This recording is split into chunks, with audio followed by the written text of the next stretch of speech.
와, 5거래일 연속으로 정말 거침없이 오르던 미국 증시가 딱 멈춰섰습니다. 아니, 이 활활 타오르던 상승세가 왜 갑자기 꺼진 걸까요? 오늘 이 내용 한번 제대로 파헤쳐보겠습니다. 어제 시장의 모든 이야기는 바로 이 숫자, 마이너스 0.24%에서 시작합니다. 사실 S&P 500 지수가 이 정도 내린 거, 하락폭 자체는 그렇게 크지 않잖아요? 근데요, 이 작은 숫자가 왜 중요하냐면 이게 그냥 단순한 하루 하락이 아니었기 때문이에요. 네, 맞습니다. 바로 이 작은 하락이 5일 동안 정말 무섭게 이어지던 상승 랠리에 브레이크를 걸어버린 겁니다. 시장 분위기가 순식간에 확 바뀐 거죠. 자, 그럼 도대체 뭐가 이 강한 흐름을 막아선 걸까요? 그 범위는요, 의외로 시장 안이 아니라 밖에 있었습니다. 바로 주말 동안 갑자기 커진 중동의 지정학적 리스크였어요. 특히 이란 관련해서 뭔가 터질지도 모른다는 불안감이 투자자들 심리를 그냥 꽁꽁 얼어붙게 만든 핵심 원인이었던 거죠. 자, 그럼 조금 더 깊게 들어가 볼까요? 이렇게 시장이 좀 불안하다 싶으면 모든 시선은 어디로 쏠리나요? 당연히 제일 큰 형님들, 바로 빅테크 기업들한테 쏠리잖아요. 근데 정말 놀랍게도 이날 빅테크 주식들은 저마다 완전히 다른 하루를 보냈습니다. 그러니까 이게 그냥 기술주 위험하니까 다 팔자 이런 분위기가 절대 아니었다는 거예요. 오히려 그 반대였죠. 어떤 회사는 진짜 굳건하게 버텨냈고 또 어떤 회사는 엄청나게 얻어맞았어요. 상황이 생각보다 훨씬 복잡했다는 거죠. 가장 대표적인 예가 바로 엔비디아입니다. 보세요. 시장 전체가 파란불인데 혼자서 0.19% 올랐어요. 이게 진짜 흥미로운 게 뭐냐면 결국 강력한 AI 칩 수요라는 이 펀더멘털이 외부에서 오는 불안감마저도 그냥 이겨버릴 수 있다는 걸 제대로 보여준 거거든요. 반대편에는 메타가 있었죠. 무려 2.5% 넘게 뚝 떨어졌습니다. 근데 이건 시장 외부 요인보다는 오히려 내부의 불확실성 때문이었어요.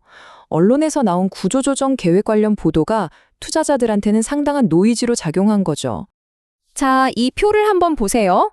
어제 상황이 한눈에 딱 들어오죠? 엔비디아는 AI CU 덕분에 혼자 빨간불을 켰고요. 메타는 내부 문제, 테슬라는 곧 있을 실적 발표에 대한 경계심 때문에 각각 2% 넘게 빠졌습니다.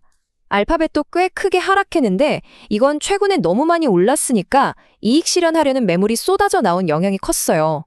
보시다시피 같은 빅테크라도 각자 처한 상황이 완전히 달랐던 겁니다. 그렇다면 기술주 일부에서 빠져나온 돈은 전부 어디로 갔을까요? 이제 시야를 좀 더 넓혀서 시장 전체의 돈의 흐름을 한번 따라가 보시죠. 이 슬라이드가 불확실한 상황에서 시장이 어떻게 반응하는지 딱 보여주는 교과서 같은 그림입니다. 돈이 기술주나 소비재 같은 성장주에서 빠져나와서 어디로 갔냐? 바로 안전자산으로 옮겨갔습니다. 중동 리스크 때문에 유가가 오를 것 같으니까 에너지 섹터가 당했고요. 당연히 방산주도 주목받았죠. 이게 바로 전형적인 위험 회피 현상입니다. 그런데 말이죠. 이런 전형적인 흐름 속에서 아주 의외의 승자가 하나 있었습니다. 고성장 섹터에 있으면서도 이런 시장 분위기를 완전히 거슬러버린 놀라운 기업이었어요. 에너지나 방산 관련주도 아니었고요. 바로 로켓랩입니다. 와, 무려 5.5%나 급등했어요.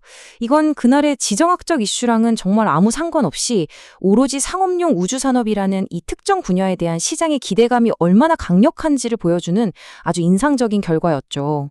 자, 지금까지는 하루 동안의 단기적인 시장 반응을 살펴봤는데요. 그럼 이 모든 걸 좀 더 큰 그림에서 보면 대체 우리한테 뭘 말해주고 있는 걸까요? 이 시장의 흔들림을 우리는 어떻게 받아들여야 할까요? 자, 여기서 핵심이 나옵니다. 원본 자료의 분석은 어제 시장 하락이 경제의 펀더멘탈, 그러니까 기초 체력에 금이 간 게 아니라는 거예요. 이건 그냥 외부 사건에 대한 일시적인 반응, 한마디로 단기적인 소음에 불과하다고 결론 내리고 있습니다. 이게 바로 우리가 이 분석을 중요하게 봐야 하는 이유입니다. 왜냐하면 이제 본격적으로 기업들 실적 발표 시즌이 시작되잖아요? 그러면 시장의 관심은 이런 헤드라인 뉴스에서 다시 기업의 본질, 그러니까 그래서 어떤 회사가 실제로 돈을 잘 벌고 있는데 하는 펀더멘털로 아주 빠르게 돌아갈 거라는 거죠. 이 흐름은 지금 투자자들에게 가장 중요한 개념, 바로 옥석 가래기로 자연스럽게 이어집니다. 말 그대로 옥과 도를 가려낸다는 뜻인데요. 지금처럼 소음이 많을 때 진짜 펀더멘탈이 강한 기업, 즉 옥과 그렇지 않은 도를 제대로 구별해내는 게 핵심이라는 의미입니다. 시장의 관심이 막연한 공포감에서 이제 개별 기업의 진짜 실력으로 옮겨가고 있습니다. 진짜 옥을 찾아내는 게임이 시작된 거죠. 그래서 오늘 여러분께 마지막으로 이 질문을 남기고 싶습니다. 이렇게 옥과 도를 가려내야 하는 시기에 여러분의 포트폴리오에 담겨 있는 진짜 옥은 무엇인가요?